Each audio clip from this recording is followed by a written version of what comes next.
Hello, welcome to Who's On Next, the only podcast that sets your phone on fire if you listen for too long. Today I have with me a man known for his work as Caine on Amazing Digital Circus, Pianosaur in Poppy's Playtime, as well as his work on YouTube. It is Alex Rochon. Hello. Hey, how are you doing today? Uh, Decently. I mean, can't really complain. I Yeah, I just was I was a bit paranoid because there was an internet outage last night, so I was like, I swear if I wake up tomorrow and my internet's out, like still. rip. Yeah, no, at like midnight last night, my internet just died. And I like stayed up to like 2 a.m. hoping it would come back on, and it never did. So I was worried, like, oh god, if I have to do this interview tomorrow and my internet's still out, I really don't want it. I hate delaying interviews more than anything. Tech Especially problems if in it's general just drive me up the fucking wall. oh my god. Every if I have like microphone issues or if I have like a computer problem of some kind, I had a I've never disclosed who, but like there was an interview. It's up on YouTube for the show. I lost all of my audio for the interview. Oh dear. I had all of their audio, but my audio was gone. So I had to basically bullshit it. I had to put it in my recording software, and I had to remember every question and thing that I said. And had to like Oh sync. no. Oh no, I had to sync it up with the other person's audio. And I think it turned out pretty good. I don't know if you'd be able to tell. No one's ever pointed out which one it is. It was a fairly early one. I think it was in like the first 10 or 15 episodes that it happened. But it was like one of the worst case scenarios where I was like crying. I was like, oh God, oh, I fucked up so bad. Which, I mean, again, I was able to redeem it, thank God. But well, and I had another with Parker Simmons, the creator of Mau Mau. I interviewed him earlier this year, and we were talking for like 45 minutes, and I lost the first 45 minutes. So I had to ask him, I'm like, hey, so I lost the first 45 minutes. It didn't save for some reason. Can we just like reset if you're okay with that? And he was, thank God, totally fine with it. He had nothing to do that day. But I was like so worried. I was going to be like, oh God, I just wasted 45 minutes of this interview doing That's nothing. happened before to me too. Real, what, like a recording session or like what? Or someone tried interviewing me once and it just the audio did not work. What there? Because for me, it was like the audio just didn't save. Like I looked all over my computer and I like it just didn't save the audio for some reason. And it's the only Hmm. time I've ever had OBS do that, and I don't know why it happened. Like that I'd say was probably like the worst case scenario, but again, thank God he was actually okay with just talking for 2 hours. Because I was so afraid. It was like, oh God, we've already talked for 45 minutes. What if he's only got like 20 or 30 minutes left to talk, and we just wasted like 45 minutes? And I guess to get this started, where is it you got your start online? Because I mean, we've we've had a technical connection for a very long time, me and you, even though we've never like We sure been have. super close. We've never been like super close, but we've known each other for a long time. Yeah. So that all started in summer 2007. I was at a camp where I was doing a bunch of like science and technology stuff. One day there was like an animation class we did where we like made claymations and then we voiced them over and stuff like that. And we decided to upload our things to YouTube. My old YouTube channel is called Peanut3423 because the first thing uploaded to that channel was a video called The Scourge of Evil Peanuts. Keep in mind, I was 14 when I made, or well, I actually didn't even make that particular video. I kind of stole the account Oh my God. afterwards. I I changed the password and locked people out of it. Well, I knew somebody who did a similar thing where their account was technically like shared with another person, and then like that other person, I guess they had a fallout with, so they were just like, oh, I guess this is my channel now. I didn't even have a fallout with anybody. I just stole it. When the stuff I was uploading got traction. I'm like, oh yes, I'm getting viewership. Now I can take all this credit away. Oh yes, I was just absolutely diabolical. But yeah, I started uploading like all sorts of top 10s based off video games and such to the channel, and it started off with just like Windows Movie Maker. Then I got better editing software, and yeah, that got people to notice me. I met friends through that. I worked on a website with some of my high school buddies, the Chaos Theater, as it was called, and that's where I haven't thought about that in ages. it's where I think I was first aware of you because you posted there quite a bit. Yeah, well, it's like I guess it's a piece of lore that most people probably wouldn't know me for, because that entire portion of my internet career is just gone. I was also part of the Countdown community as it was back in the day. I uploaded things, I met a lot of people through it, and I used to post just random stuff on that Chaos Theater forum back in the day. Well, it's one of those things where it's like I had said earlier, it's just funny because it's basically, you were probably one of the biggest reasons. I mean, I'd say through you, or because of you, I met like a lot of people I'm still really close with. I mean, a lot of people I'm not, but there are still a lot of people I've met because of your work. That seems to be a recurring thread with a lot of folks I know, and it kind of blows my mind. Well, it's like I've described it as like this kind of connective family tree of content, basically, where everybody met everybody through like one person. Even though maybe not everybody knew that one person, we all knew about that one person. I call it it's kind of like the James Rolfe effect, where James Rolfe was really popular, and because of him, other people stemmed off, like the Nostalgia Critic or people like that, and then people stemmed off from him, and then people stemmed off from James, and then you got like the Normal Boots, the Peanut Butter Gamers, the Jontrons, and then Cat Icarus stemmed off from that. It was like everything was all stemmed off of one person, basically. All connected. It is. It is. I've always said, like, James Rolfe is like just that person that I would argue is probably like one of the most important people in like internet history. Oh, absolutely. If it wasn't for him, I probably wouldn't have gone certain directions with my own videos. Well, yeah, Yep. I've even talked to other people on here about that, and they've said the same thing, where it's like I don't think he gets enough credit for like how important of a person he is in internet culture. Well, and I guess with because you were doing the countdowns for 8 7 8 years, I want to say. I mean, since 2008 through 2015. Okay, so yeah, I wanted to say it was right 7 8 around the years. time. Like I wanted to say it was maybe like within my first year of college is when you had stopped, from what I remembered. I mean, it was always kind of there. Like, I grew up in a pretty artsy household. Like, my dad really loves movies. He's got posters all over his walls. I grew up watching a lot of cartoons and game shows, and then just found myself gravitating a lot to microphones for whatever reason. Then when I did YouTube videos, I decided I wanted to start voicing my videos, narrating them.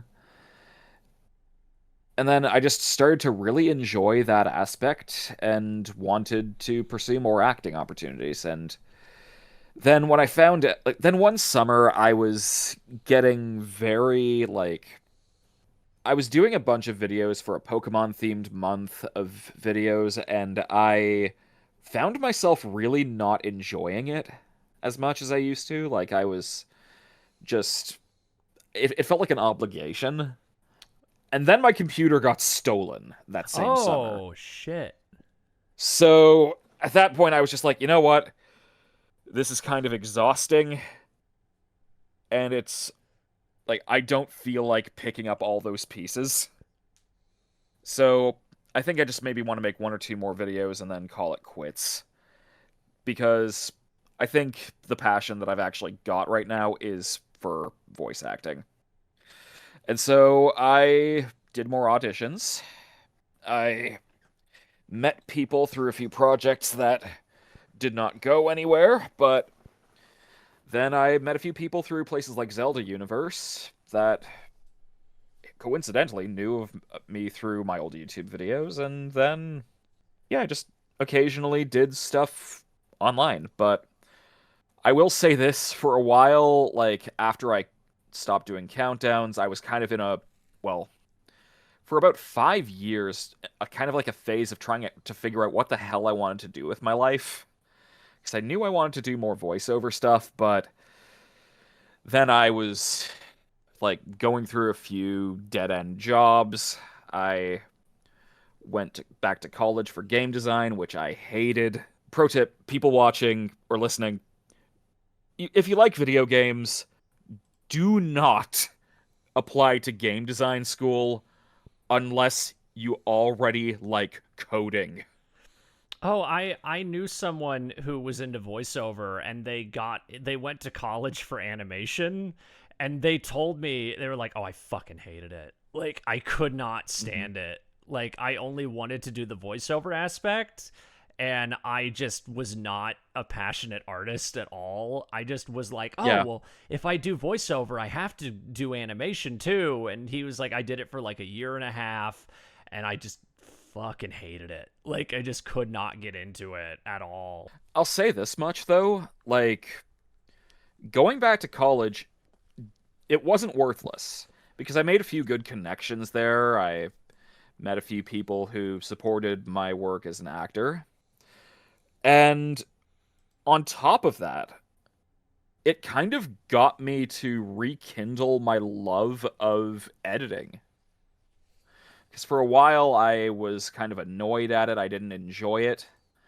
But then I did a few, it got around to like sound design in the game dev course, and I found like, holy shit, I'm actually enjoying this again. Like making soundscapes or scenes using entirely sound, music, and voice. That was fun as hell. And it made me start to realize, you know what? Maybe I should be sticking with the AV sector of things. Then COVID hit. Oh. For a while, just kind of did nothing. Binged Disney movies. Just tried, or built up my portfolio as well in terms of like, I made a few new demos for things. Then I got a job with a media company in Canada that I did voice to text captioning with. Oh, like one of the is it that thing with movies where they will have like a person be like, he picked up the sword and looked at it like while the movie's happening? Is it like one of those kind of things? No, it wasn't described video, but they did have Okay. a described video department. It was basically just like me saying, or it sounds hilarious in hindsight. It was basically me repeating what was being said by the people on screen and basically having to go into the subtitles and just, or like basically converting what they were saying into subtitles by repeating them. Oh. Wait, so okay, so So, somebody was telling you what to say, you were repeating it back. and through the program I was using, it would be converted into text. And what was funny is, like, I thought it was just going to be an old-fashioned, like, typing out the captions sort of deal. But they were like, no, this is voice to text. And I was like, hey, so 3 guesses what I do for a hobby. Ha. And it was actually, like, doing that for a while. Like, it was decent practice with vocal training because, like, often some of these broadcasts would go on for 3, 4 hours just non-stop. with only commercial breaks for any kind of respite. So I would just be talking nonstop almost for that entire period of time, and I would need to find periods to just kind of take care of my throat, drink water, have an apple, things like that. And yeah, so I kind of consider that weirdly voiceover adjacent. So I'd be basically making the text captions for weather and the news. It was fun, though sometimes difficult to keep up with. Then one day, I saw the trailer for Deltarune Chapter... Or not trailer, like the stream that was promoting Deltarune Chapter 2 while I was at work. And I go home, play Chapter 2 as it released right then and there, stay up until 3 a.m., see this weird frickin' trash gremlin that I think is funny, voice him, and then suddenly I'm getting all this traction. I'm noticed by Glitch, I'm noticed by Gooseworks, and they want me on board their little show as Caine. Okay, so like, do you know if Caine was auditioned or did they go to you first? I was given an audition sheet. Okay. In fact, on the audition sheet, I was the voice match. Really? Mm-hmm. Okay, that's interesting. Specifically my Spamton. I do not hear about that very often where they go to the person that they use for the voice match normally. Unless it, like, I've heard of it before in TV where it was like, oh, well, we wanted this celebrity, but we weren't sure if we would get them, so we would just tell people to, like, do an impression of them, and then they ended up getting the person, like, to do it. According to some of my castmates, namely Marissa, who does a lot of casting, it happens more than you'd think. And what also happens more than you'd think is, surprisingly, the person who is the voice match, ironically, does not get the part. Well, yeah, have you ever heard that story with the cartoon The Real Ghostbusters? Yeah, I know the cartoon. What's the story? Yeah. Ernie Hudson originally auditioned for Winston in the cartoon, and he didn't get it. Well, then there's the old adage of Charlie Chaplin losing in a Charlie Chaplin lookalike competition. Yeah. Because, like, the Ernie Hudson one is always the first one I can think of. Because I think he said I think they told him he just didn't sound like Winston when he auditioned. Oh. Which I think it was like a tape audition, so I don't think he even went in to record. I just know he's talked about it, and he was like, yeah, they just said I didn't sound like him. We'll go figure that. Well, and I guess, when did you get the part of Caine? Because I forget, like, when did the first episode come out? 2022? 2023. I auditioned in 2022. I think I might have actually auditioned, like, on my birthday or a few, like, or give or take a few days. Because I know after that, I had to go to work on my birthday for the night shift. And then we went on a, Charlie and I, my wife, for those who don't know, we just went on a road trip for a few days. And I was just nervously awaiting the answer to the audition, if I would be getting the part at all. And for a few days after that, it just kind of passed, and I was like, oh, well, I guess I didn't get the part. And I just kind of go on with my life, not expecting anything. Then I'm in the middle of work one day, and I get the email from Glitch, and I freak out in the middle of my cubicle, just like making just horrible noises, and I'm just like, oh my god, I hope nobody around just heard me.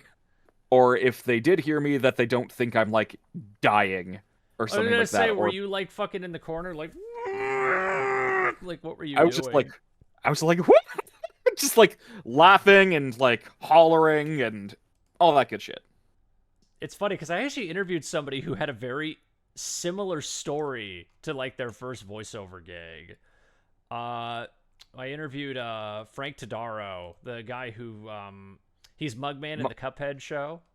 Yep. Yeah, when I interviewed him, he told me about when he got the job as a Starscream for, like, Rooster Teeth's Transformers web series, which got turned into, like, a Netflix show. I remember he had told me the same thing of, like, I was a manager at a grocery store.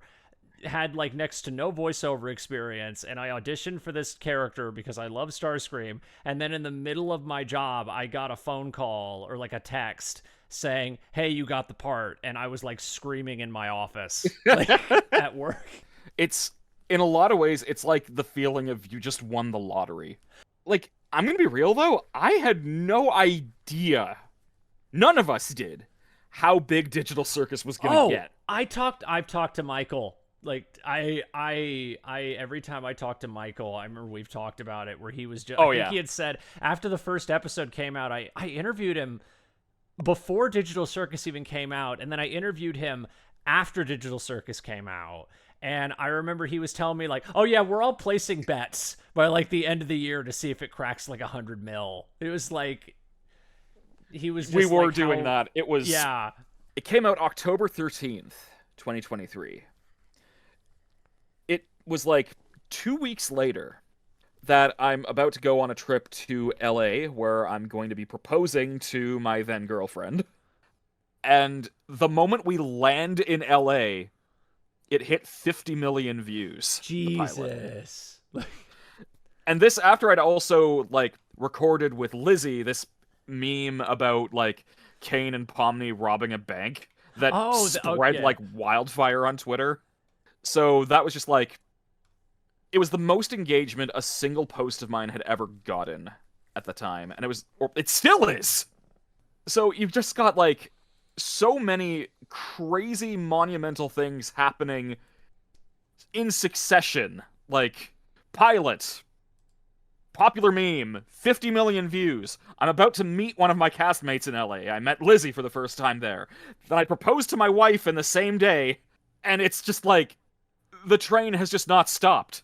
Like a few months later, I get like in touch with my first convention agent. Then I book MomoCon the same, like, for the next year. You have no idea how much it upset me I couldn't go to MomoCon that year. It was like, the 1 year I don't fucking go to MomoCon. Like, the 1 year I don't go. Oh, dude. And it was the year, it was like your first year there. You have no idea how much that upset me that I couldn't go that year. Oh, I'm so sorry. Oh, like, I know. It was like, because I think like the previous year we like me and some friends had kind of like a bad experience on the last day of MomoCon, and all of us were kind of strapped for cash, so we were just like, let's just not do MomoCon this year. And of course it was like a month later it was announced you were going to be there, and we were all like, God damn it, the 1 year we all decide not to go. And like the worst, or like not the worst, like the funniest shit is when I started even hearing about like the possibility of convention agents and what kind of places I wanted to be booked at, I was like, okay, what if the first convention I'm ever booked at somehow is MomoCon? And it is. Oh no, again, we thought that was like really funny. It was like the con that we all went to like years ago as a group, and it's like the first con you got. Yes, and like it was like my number one wish. Like, even before stuff like San Diego, New York, or anything like that was even on the table for me, I was just like, please, just... I don't know how big this is going to get, but if I go to MomoCon, that'd be the shit. Well, MomoCon's also, like, tripled in size since that trip in, like, 2017, 2018. Oh, has it ever? Oh, my God. It's almost, like, overwhelmingly large now compared to, like, those first 3 years. Can I share with you my experience with MomoCon that year? Oh, boy. So, it was good. It was genuinely, like, I mean, to this day, my favorite experience at a convention, because, well, you never forget your first, for one, when you're a guest.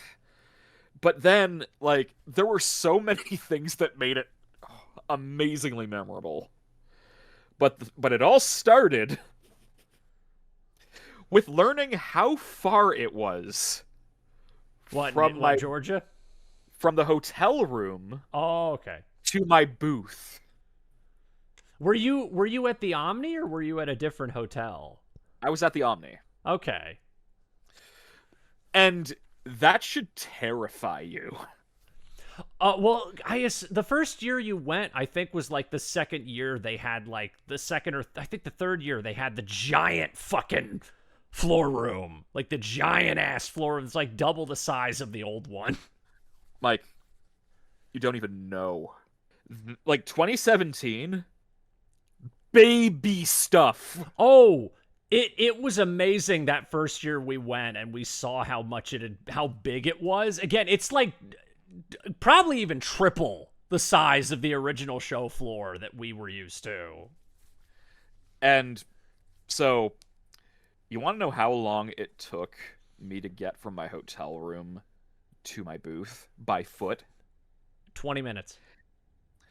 Keeping in mind, the Omni and the convention center are connected. Yeah. 30 minutes! Jesus. And because this was my first time doing this and I didn't really know how it all worked, I did not think to bring my suitcase to, like, carry all of the important stuff I needed. And I also overbought my prints. I bought, So like, you had too much. You had too much. I had 200 of each of my 3 prints. Oh my god.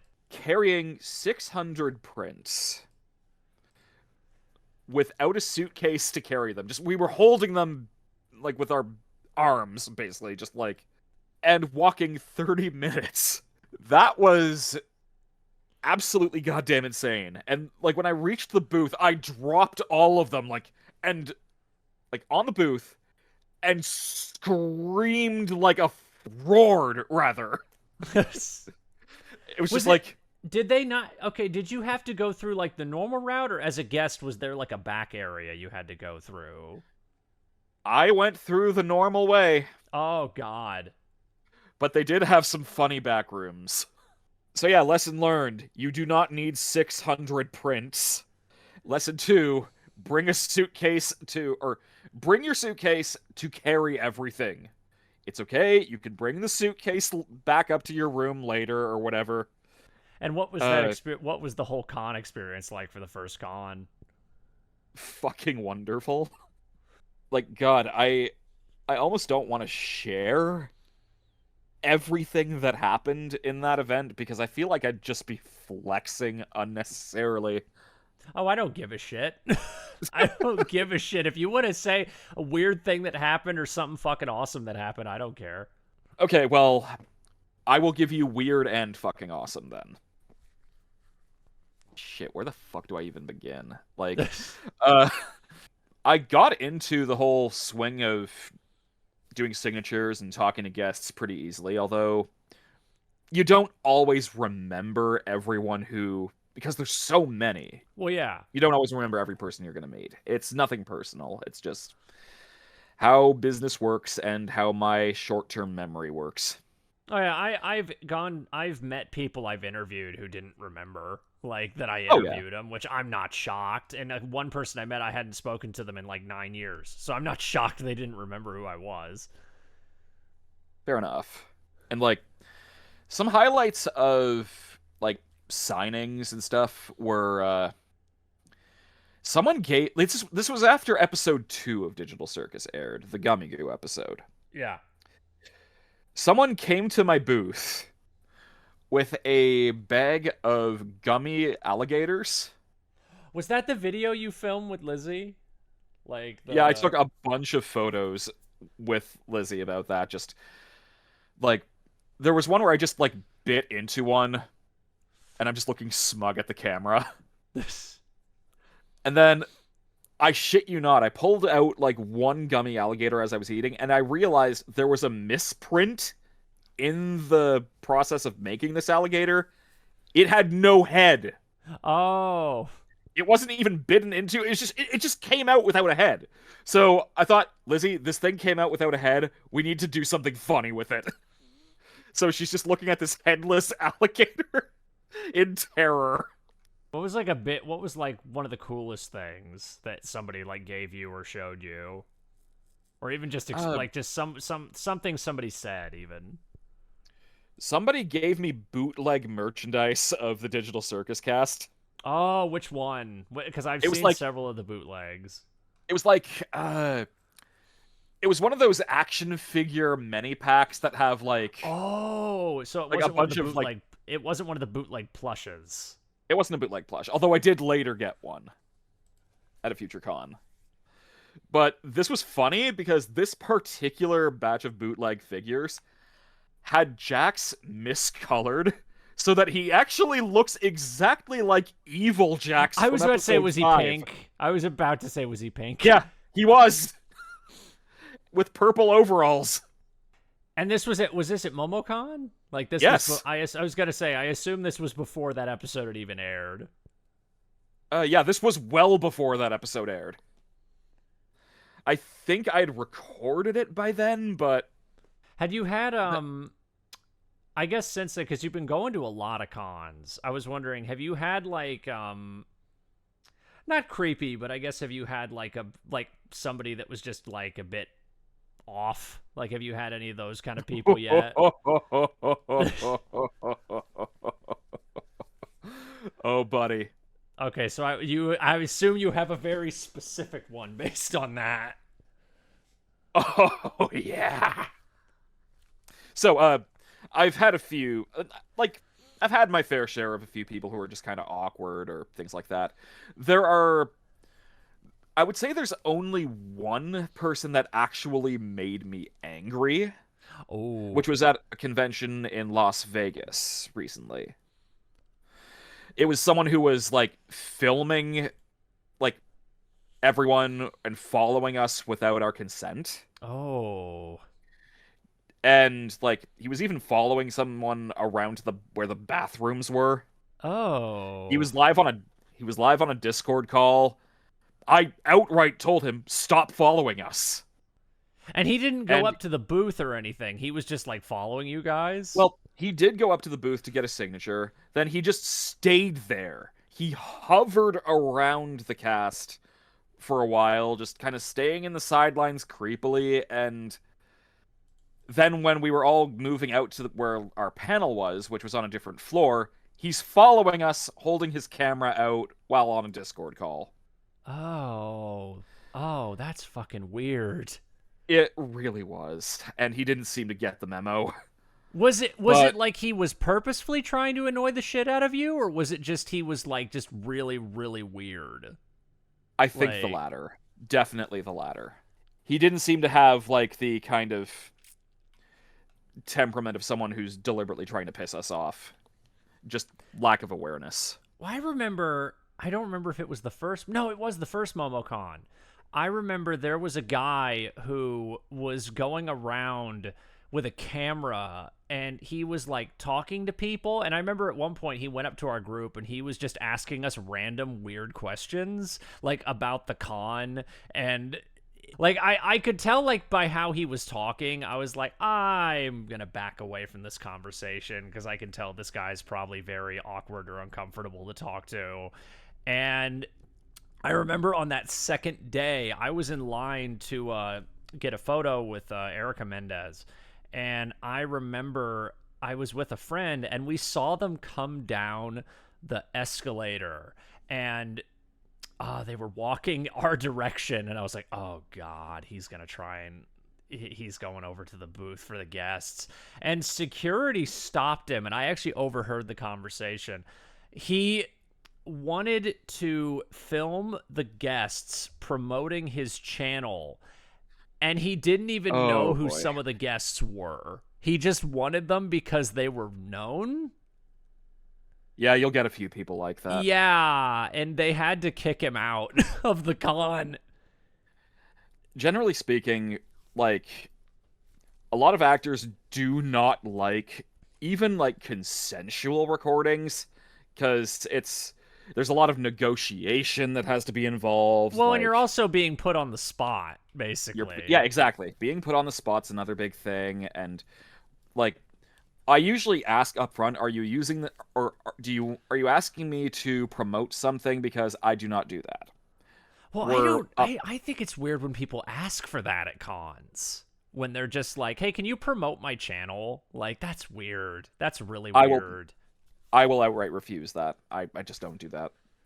But speaking of weird people who are just kind of talking at you, this happened at at that same MomoCon. This Oh boy. thing I'm about to talk about.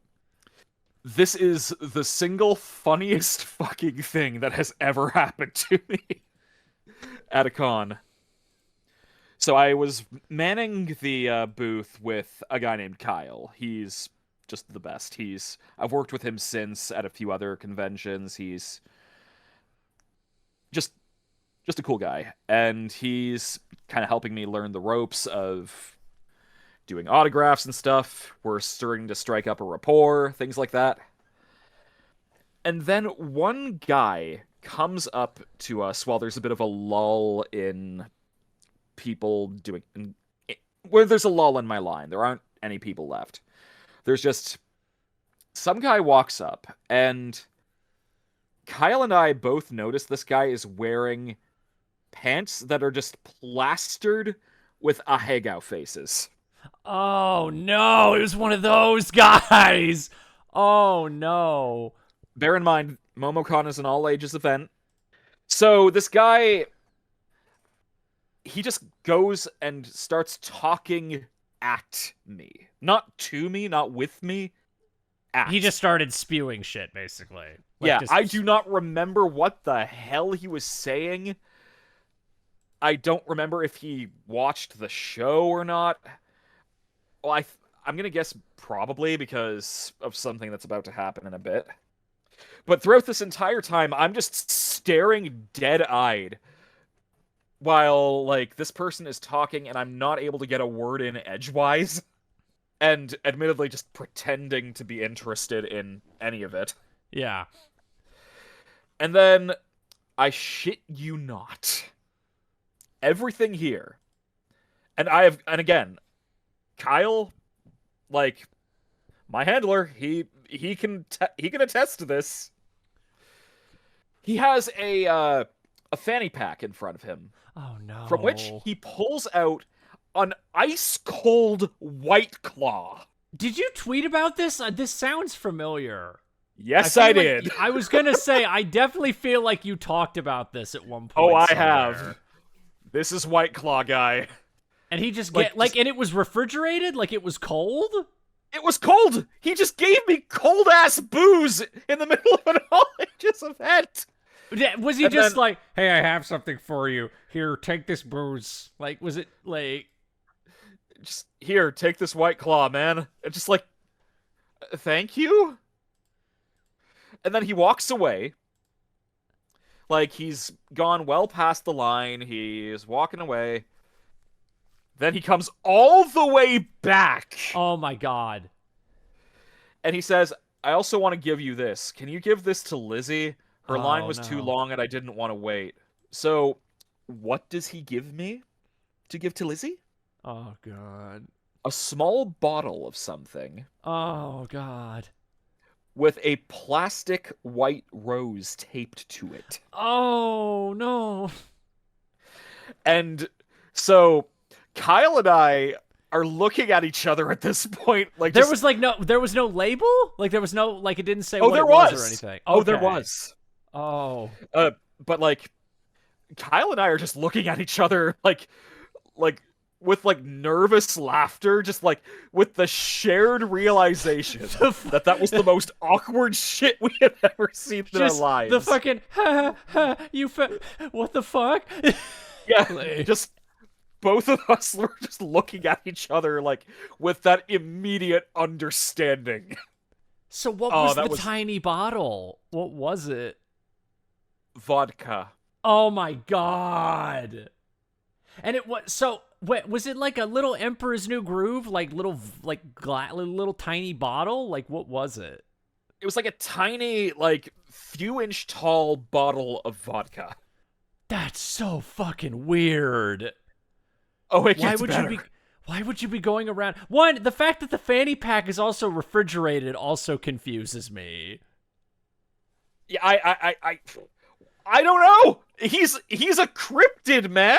I guess he had a fucking, like, one of those, like, ice packs in there or something, but still, that is so weird that he was refrigerating shit in his fanny pack. Yeah. And it gets better. Oh, God. Because, I shit you not, in December, He the whole came cast of back. Digital Circus goes to Anime Weekend Atlanta. And yes, he came back. Oh, my God, he came back.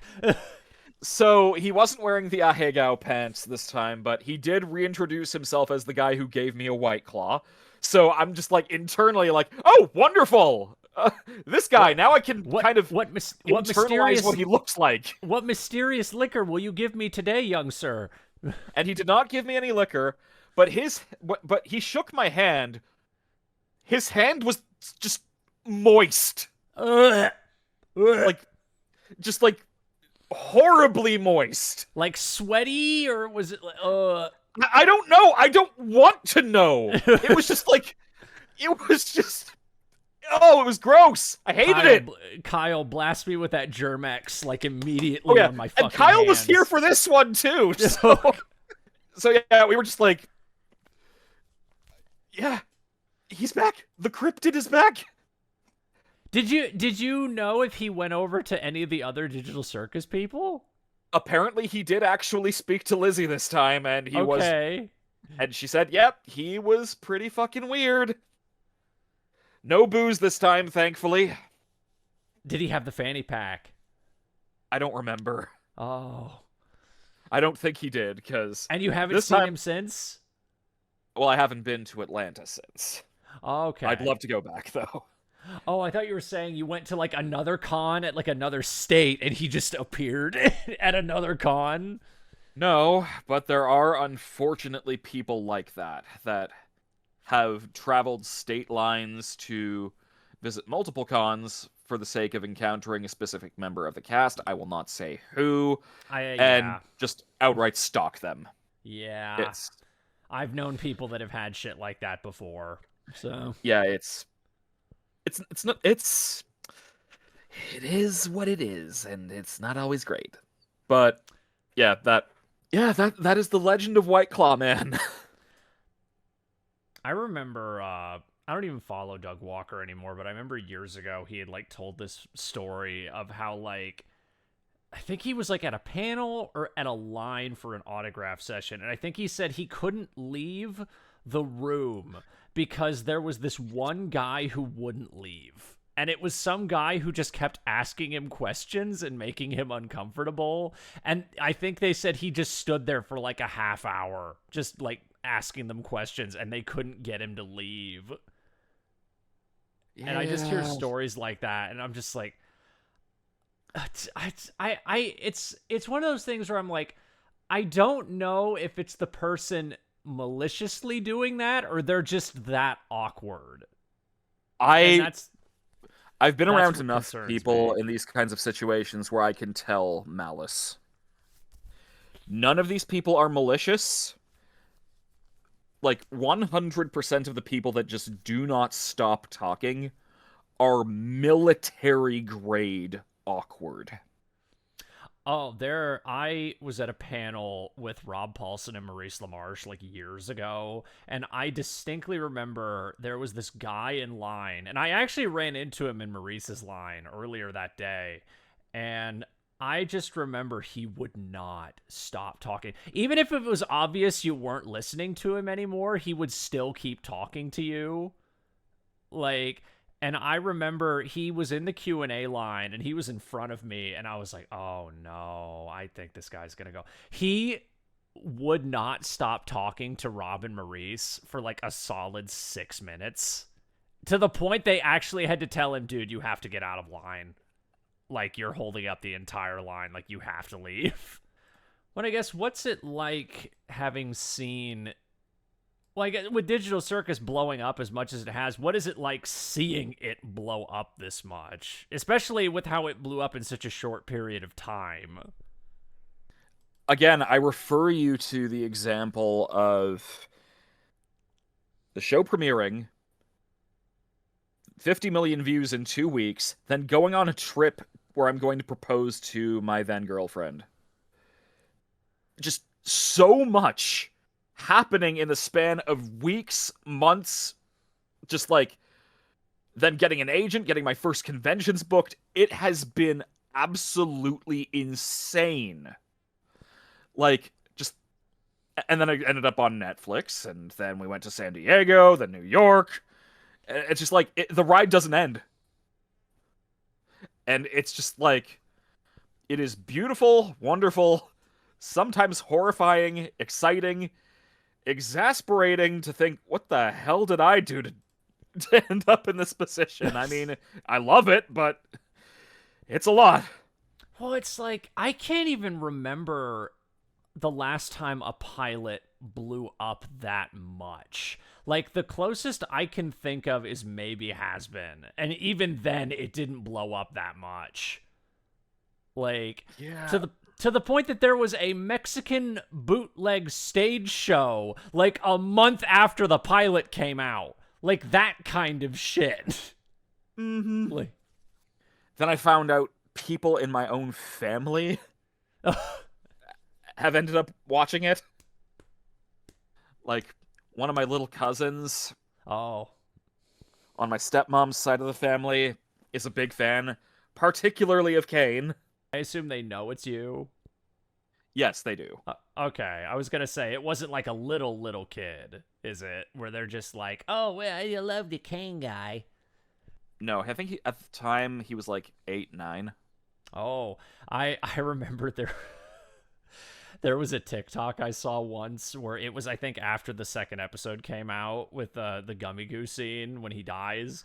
And I remember I remember there was a TikTok where somebody had said, like, in the comments, it was like the top comment on it about this scene, where somebody had said, my parents, like, showed my, like, 6-year-old nephew the first episode of Digital Circus after I told them not to show it to them.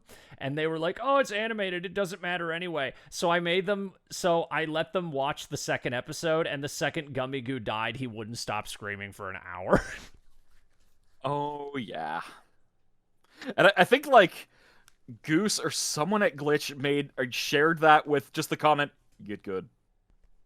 It's one of those things where I get frustrated when, like, parents just don't give a shit to, like, show kids something like that. Or the assumption of, oh, it's just animated. Why does it matter? It's animated. At the very least, I'll say this much, like, if you do have if you're going to let your kid watch it, parental guidance. That's why we have rating systems. I mean, shit, like, I watched some things that are probably not age appropriate growing up. Like, oh, yeah. But the difference is, I had my dad around to help contextualize things for me. So you've got a lot of, like, I remember distinctly, I was at a con in Washington State not too long ago, and there was, I think, someone there that was like, there were like a kid or two there, but also like one of their parents, and they were like, oh yeah, like, our family loves horror. So well, yeah, I think it's a Digital Circus also isn't like the worst thing you could show a kid. Like, it's I'd really say Digital not. Circus, it's like bordering between PG and PG-13 for the most part. I will say that later episodes, especially the finale, are a lot more mature. I don't know. I do have friends who are close to the production. They haven't said what it is, but they have basically said it's going to get, they've repeatedly said the saying, it's going to get significantly worse from here on out.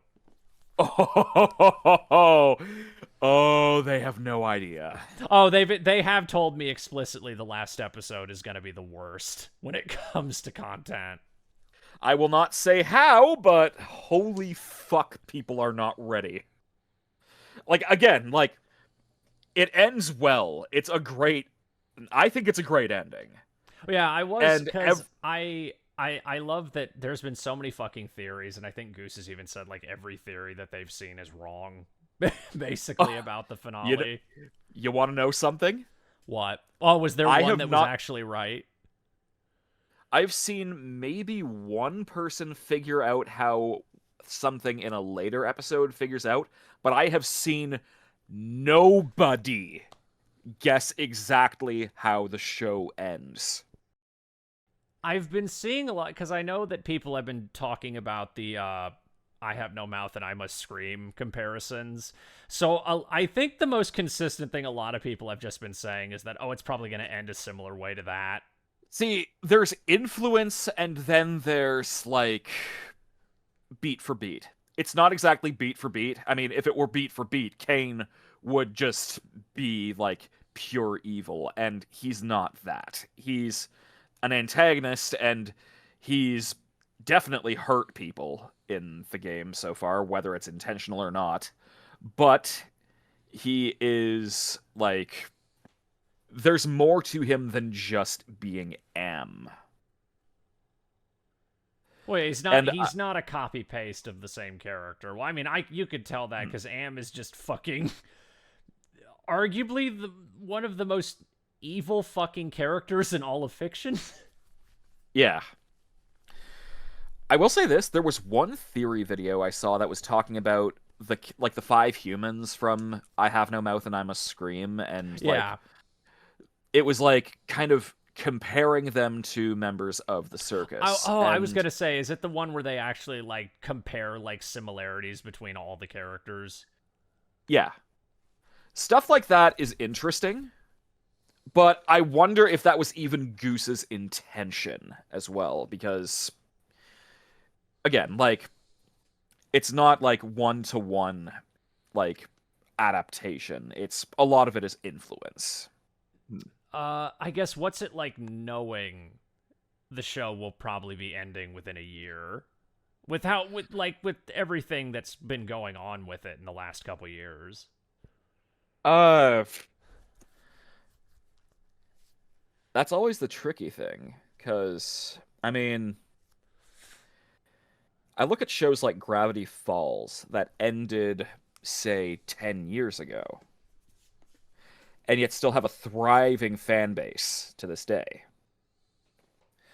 That's kind of my hope for Digital Circus, regardless of how it ends, or hopefully, if people vibe well enough with the ending, it kind of keeps the show alive for longer. I mean, that's kind of already happened with Murder Drones. I mean, it's like since the finale, it's been on Amazon Prime where everyone can binge watch the whole show, and Glitch is still putting out like new merch videos or even music videos like about Murder Drones. So I don't think episode 9 is definitively going to be the end of this wild ride.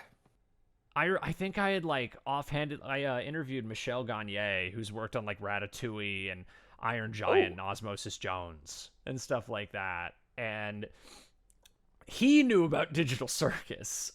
He offhandedly mentioned it once, like while we were in the interview, and he was like, "Yeah, I heard about this Digital Circus thing, and I just heard it was really, really good." And I hadn't seen it yet, but I heard really good things about it, and I think that was like a few months after the first episode came out. I think it was like a few months after, and I was just like, God, there's like industry veteran people that are hearing about this thing. It got nominated for an Annie Award, the pilot. Yeah. Which I thought that was crazy because I don't think that had even happened before where a web thing had been. I don't think has been, or can't think. Damn it! I just had another pilot in my head. I can't remember. I don't think like that had even been nominated for an Annie Award. It's one of those things where every time I just think back on the just the level, I can't think of another thing in recent year with that level of popularity. I really can't, and it's just so. I don't know. It's just been very, very cool seeing, especially a project that's had a lot of people I know in it. Because I've known Michael since like, God, 2015, I think I've known him. Oof. 2014, 2015. We didn't like, we had spoken to each other through text a lot, but we'd never really been in a call together. It had only been, I think, since like around the time the Has Been pilot came out that we started talking more. Wait, it was the same thing when I remember when we saw that you were going to be in this when the cast was announced. I remember all of us were just like, "Oh, holy shit." That's really cool. That's really, really cool. That like this person we've known for like years got to be in this really big pilot. I mean, yeah, I got nothing. I mean, yeah, I mean, it literally changed my life. Well, yeah, because you've been I like because you got a character in Poppy's Playtime. I mean, not a huge character. I don't Not a huge recall one. them. Yeah, In fact, I kind but of thought Pianosaurus was just going to be a bit part, although he had some advertisements about him, so marketing stuff and whatnot. But uh, yeah, well, that and also there you got a brief part in an episode of Monkey Wrench yep. because of that. And I guess what's it like because of this very big role, you've been branching out into these other projects now. Yeah, well, I mean, I think that's ultimately just because people know who I am now, and or at least they know my name, they know my voice, and so the more people you have aware of you, the more people are going to want you around if they can say, "Oh, hey, that guy is good for this," and whatnot. Has there been like And a with Oh no, you keep going. no, please go on. Well, I was gonna say, has there been a role like a type of role or a character you really want to play, like a I character mean, type, or even like a character, like maybe even a known character you'd want to play. known character. I actually just answered this recently at um the last con I was at. God, if I could play like someone from Metroid or like Ridley even, that'd be awesome. Ooh, what would you I do? mean, Well, because they've never had Ridley talk outside of the manga, I think. So yeah, that's the what thing. would Like, well, because what I think we had a conversation about this on Blue Sky like a while back. Because I think I had said I've always you imagined said something Ridley about like Charlie Adler. Starscream from Prime. Yeah, I think it was like Steve Bloom is Starscream, or maybe even like a Charlie Adler ish kind of voice for Ridley. I mean, definitely like it's hard to describe the kind of voice I want to do for him, but not especially like I don't want it to be like super cartoony because it would be very easy to do something like that. But I'm that does bring me to I want to play more monsters. Like creature noises or just like big motherfuckers? I mean, creature noises, big motherfuckers, potentially also horror protagonists. Ooh. I was in a thing called have you ever heard of Cabin Tales? No. It's a audio drama that's like it's an anthology audio drama that just has different stories for every episode. They're all self-contained. Oh, is it And like one I off was little like Twilight Zone type things? Kind of like that? yeah, basically. So I was in one episode as basically a captain on a mission through space who gets attacked and killed by an alien parasite. That was fun as hell. Like a la like Alien, or is it like is it like a big creature type thing? I would say a la Alien. Okay. So basically, like, I had to be like. What was interesting was that I was cast in this role because of Caine, but this is a much more down to earth kind I of was gonna vibe. say, I'm Like, assuming it's not a character like Caine with that kind of role. it's not. Like, I was basically cast because of Caine's kind of like very authoritative vibe. The person in charge of the show felt that would be a good kind of direction for someone who is leading a mission as a captain. And so that was a lot of fun to actually do more grounded and realistic acting. And then screaming my fucking balls off as I am killed by the parasite. Is it like how it ends? Is your character getting killed, or are you like one of the first people to get killed? I think I'm one of the first. Okay. For those, Was it someone doing creature noises, or was it like stock, like creature sounds? I don't know who voiced, or actually, I need to listen to the whole thing again. It's been a while. I didn't have to do any creature voices myself. It was just like a lot of screaming and shouting, like "Open the door!" The specific name of the story from Cabin Tales is called Atlas. Is that the name of the ship? Yeah, I was gonna say normally when I hear stuff like that, it's like normally it's like the Orion, the Pantheon. Like it's usually like the name of the ship kind of thing. if it wasn't the name of the ship, then it was the name of the mission. Probably the ship, though. Have you looked into like have you wanted to do like creature noise stuff like fucking like that kind of shit? Yes, I have a demo of that. Oh, I was gonna say I made one a while back because I remember somebody was needing like was wanting creature noises for a project because I really I D Baker is like probably my biggest influence. I would love to do creature noises for something like so badly. Mhm. It's fun. I've done creature voices for someone's animated thesis film. Ooh.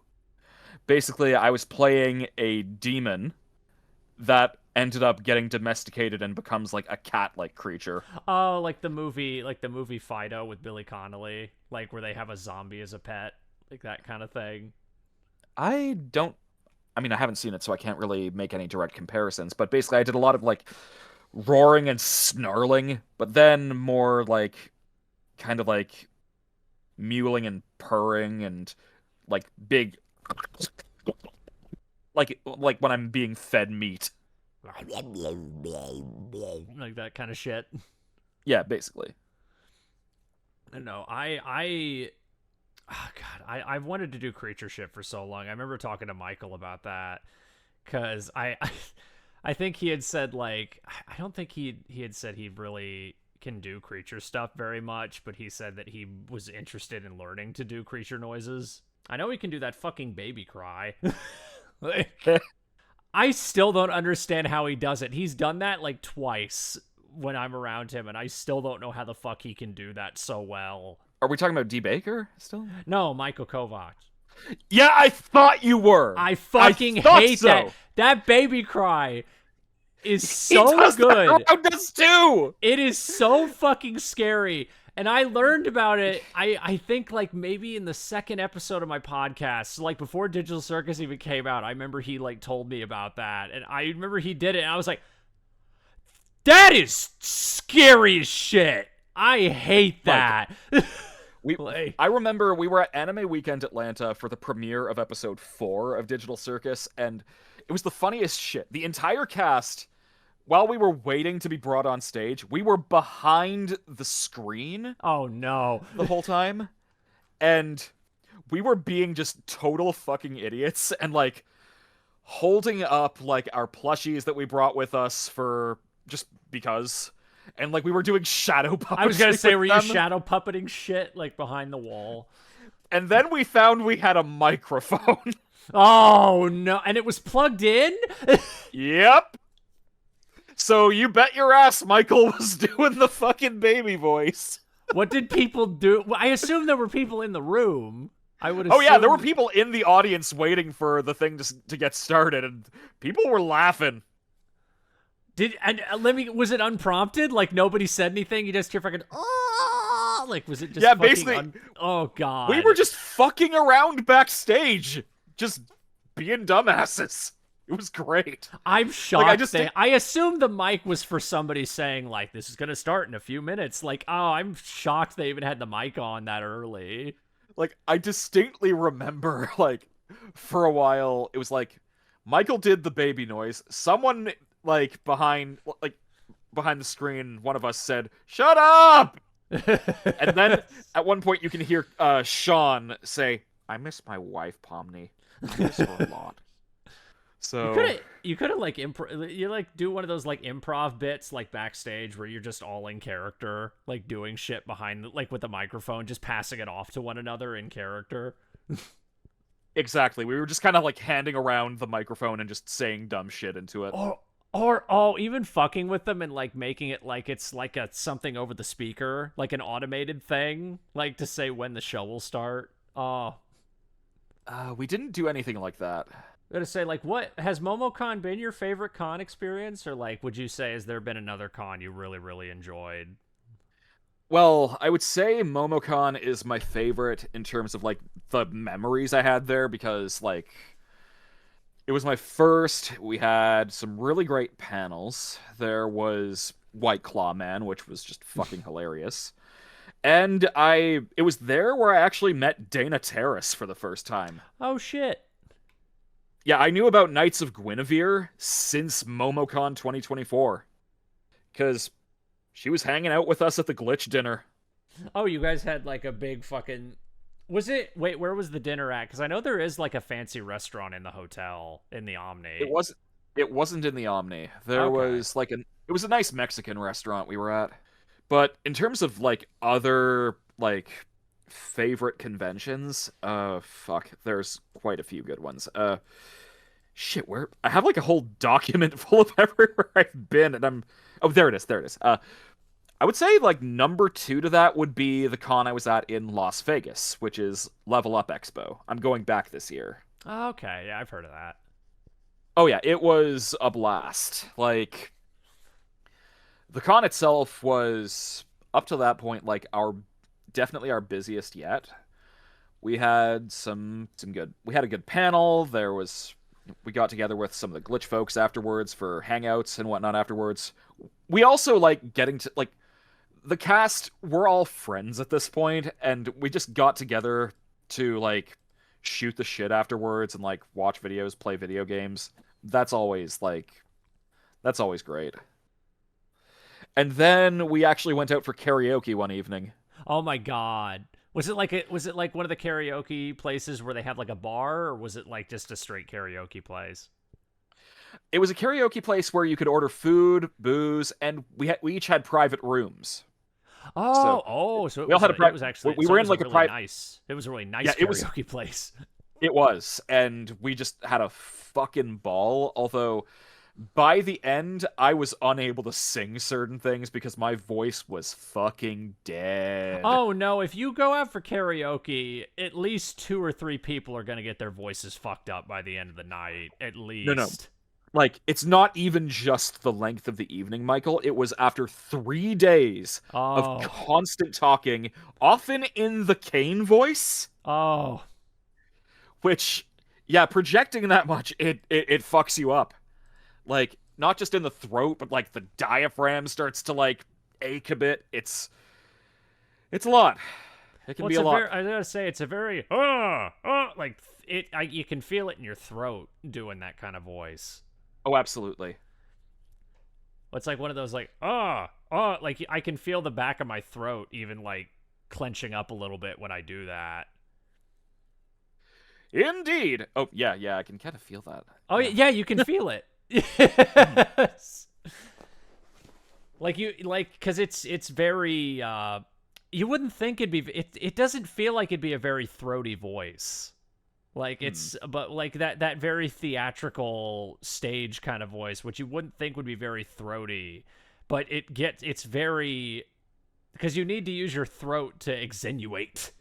Yeah, it's got to be a very clear kind of voice to it. Yeah. Well, I was wondering because I've noticed this a lot in the last couple years. I've even seen some other studios do this. You guys have been allowed to do a lot of shitpost and tie-in stuff with the characters, which I've been kind of surprised with because I normally a lot of times when I see companies, they aren't that open to doing shit like that. I feel like a lot of it is because we're indie and like I'm going to be real.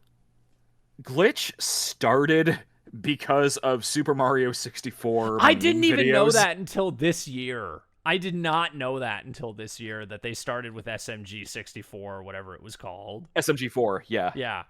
So like I think we're all kind of cut from the same shit posting cloth. And so we all kind of we get it. It's all in good fun. Just as long as like you're not spoiling too much or like you're like being too critical of shit like cuz I mean we have been so lucky to do like all the streams with the cast as well. Well, yeah, it's probably the show that I've seen the most open to just internet shit I don't think I've ever seen like a property or a franchise be just this open to doing web stuff. Like, or just even shit posts. Like, or like, oh, this person asked, like, hey, this person asked if I can like dub their little shit post comic. Like, can I do that? Like, I don't see that with other stuff very often. It's because this is like by millennials who are terminally online, intended for a lot of terminally online millennials as well. So it's like, why not? Well, it's like the first, I think it was like, I think the first time I saw somebody do that was Alex Lee, who is Luke in Street Fighter 6. Yeah. He did so much weird shitpost stuff officially tied to Street Fighter 6. And a lot of Or people like were him wondering and Kyle or, Bear did a thing together. or Like, Alex Lee and fucking Susie Young from Persona 3 Reload doing yeah. the, is that the Grim Reaper? Yeah. That's why I'm like I was shocked he was allowed to do that, because that was before that. I think that might have been like before there was a lot more of the digital circus, the digital circus shitposty stuff. I just remember he did the hey, it's me Luke from Streets, and I was like, and that was officially tied to a Capcom product, and I'm like, fucking 10 years ago they never would have done this. Hell, even like 6 years ago they wouldn't have done something like that. Like, I'm just not even gonna question it because that shit is like fucking funny. Like, oh, it's hysterical. like I mean, even the merch videos for Glitch's stuff are literally just protracted shit posts. Yeah, they're great. Like, they're the best, some of the best ads I've ever seen for a company, because they're ads, but there's like actual substance to it. It's not just selling you shit. It's like we know what people want. Like, it's entertainment.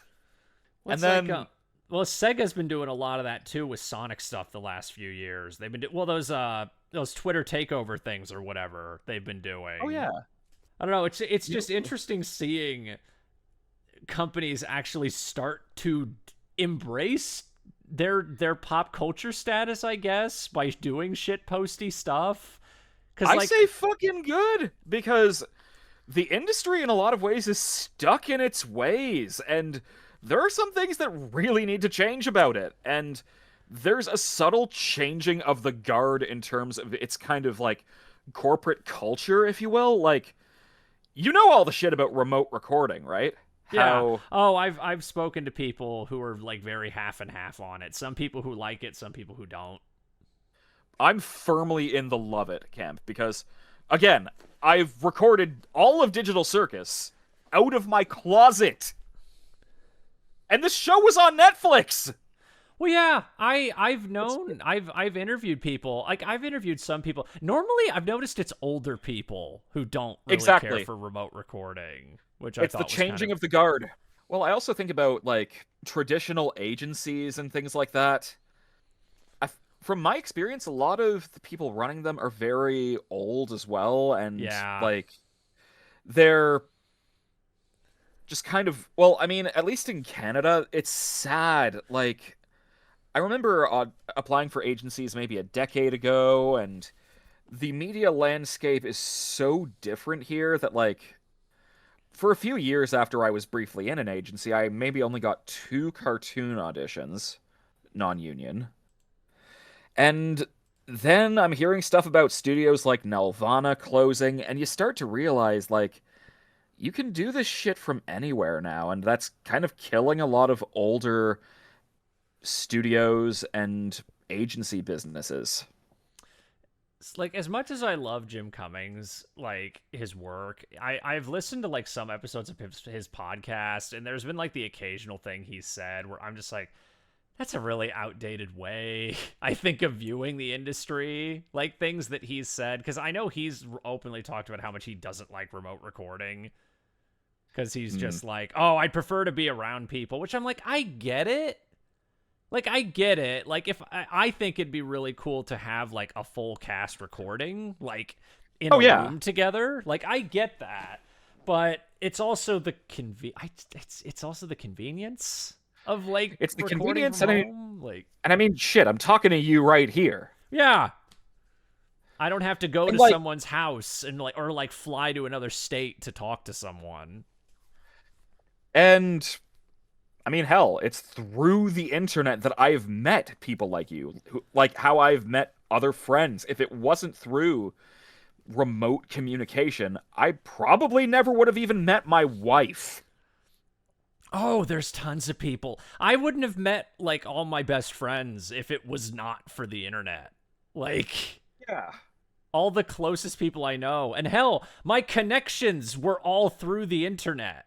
Like every connection I've ever made has been through the internet. The times they are a changin'. And it ain't through AI. It's Ugh. it's like really it's all the boomers that think AI is the future. For us, it's like just let me record remotely. Fucking I want to interact with like directors and work with them from halfway around the world. That shit's fun. You have no idea how funny it is whenever I'm on TikTok and I see an ad that uses AI and I look at the comments and every single fucking top comment is, ew, AI. Like every fucking top comment. If you use Yep. AI, I'm not going to support your shit. Like at all. I don't understand so many businesses at this point that are just like, hey, we're just going to use AI. I'm like, okay, cool. You're making people not want to use your shit by doing that. Was it so fucking like banal? I feel like well, I don't even know, like I keep looking at stuff that's I will sometimes check out stuff that's AI generated to see how much it's quote unquote grown. It has not. No. I mean, like it looks more realistic, but it's still all so like samey. It's all just shitty memes. Nothing original. There's a series I've seen on TikTok that says like what's the AI and what's the real, and it'll be food. It'll be like a food video and it'll do a side by side of like, okay, guess which one is the AI and which one is real. The AI always looks too perfect. Yeah. It's always the lighting looks too perfect. The camera looks too perfect. Like it's always so easy to tell. Even if it looks realistic, quote unquote, it always looks too good. That's always how Yeah. AI is. And soon it's going to be a garbage in, garbage out kind of deal where like there's going to No, be you so could much argue AI that's currently slop what on it the web. is. You Oh, could argue exactly. that's currently what it is. I mean, it is currently what it is to some degree because look at fucking how many images used that one Ghibli filter that automatically had like a The piss filter the to it. piss And now filter. I was gonna say, and now yeah. and now everything on ChatGPT is piss filtered because of the Ghibli shit. Well, you've heard about It's the so AI eating itself shit, right? Like yeah, how there's now so much I don't know if it's the dead internet theory, but it's like there's now so many AI images that now AI is ripping off itself and is basically eating its own tail. yep. And then you got AIs responding to other AIs. It's a perpetual machine of garbage. Well, it's like I forget what they said. I think they said there was like some kind of percentage of how many AI bots are on Twitter or how many accounts on Twitter are AI. And I think they said like a majority of verified accounts on Twitter are actually AI or something like that. Yeah, and it's like the funniest thing is I remember seeing something that says like the majority of people who support AI are older. Like the people who see slop on Facebook and it's like and share if you cry every time. Yeah, or like a picture of Jesus with the body of a shrimp, like that kind of Yep. shit. And I'm like, I don't what what's the appeal? That's what I don't what to an older person especially. That's what I don't understand is what's the appeal of looking at something that looks that ugly? I just don't understand it. Ugh, Or like those me neither, fake man. AI generated movie trailers. Like that's another one where I'm like, I just don't understand what the fucking appeal is to this. Like why anybody, like older people especially, what the appeal is. It's because, oh hey, that looks like Pixar, or oh hey, that looks like movie I like, and like, what if it were actually real? But it's still all just like so simplistic and been there, done that, banal, unoriginal. Everything has the piss filter, or everyone's skin looks like it's made out of rubber. Like, or the camera is just like too perfect. Like, it never looks good. It never looks like a human being did this kind of thing. I'm just hoping for that bubble to pop because they keep saying that AI bubble's going to crash sometime in the next year or two, and I'm just praying it does sometime in the next Oh yeah. year. Well, it's like NFTs. How long did that shit last? Like 3 years, 2 years, something like that. Year or two, and people were saying the exact same shit. Like, it's the future. You got to adapt, sweaty. Well, and And I was shocked to find out apparently NFTs still exist. they do. There's still a very small subculture of people that fucking stand by them, but it's just like nobody fucking cares anymore. Like everything that was promoting NFTs has now basically completely dropped them at this point. That's the other reason I don't understand why people even still do care to use them. It's not as useful as people think it is. Or like the hype men think it is. It's just like, okay, cool. It's something you can keep forever. Who cares? You're just buying the receipt for it. Just fucking You're buying a save, PNG, basically. and anyone can fucking save it. I was gonna say, I remember there was that like that annoying orange like NFT from like a few years ago where the NFT was literally, hey, it's a 1080p AI upscaled version of the original video. And apparently the creator of the annoying orange didn't code it properly, so somebody immediately ripped it and put it on Twitter within like God. 5 minutes of it being up. So they were like, oh yeah, hey, by the way, guys, here's the fucking NFT for all of you to watch on Twitter for free. Like 5 minutes after they posted it because they didn't code it properly. Phenomenal. Just the same thing holds true with AI because in a lot of ways it's just like the uses of it are so limited. You ever played Mario Maker? Yeah. How many courses in Super Mario Maker are there? Like Oh, probably God, millions, right? Yeah. How many of that percentage are actually good? Maybe like 5%. This is all to say, like, anyone can use AI. Anyone can make a Mario Maker level. Anyone can even pick up a pencil. But you are limited by your tool. And here's the thing. AI, on its own, is already not a very good tool for, like, generating art. Because, like, at the end of the day, it's all just regurgitating stuff that's already there, and most people don't know how to make something original with it to save their life. 99% of the slop I see is just, like, stuff that you could see anywhere, except, oh hey, like, someone made a carving of a bear out of a giant, like, slab of wood. People do that for real without using AI. Then, Yeah. oh, like, I made a whole short film using AI. Like, okay, this is just, like, generic Top Gun slop. I'm sure someone could find some way to make something, like, relatively quote-unquote new with it, but that's still going to be, like, a fraction of the general amount of people who are going to use generative AI, because most of it is just trashy fucking memes. I love those people who actually will like recreate AI images in real life to be like, hey, see, you can actually fucking make this. I Like, mean, yeah. there was I think it was like those like glass fruit cutting videos or something.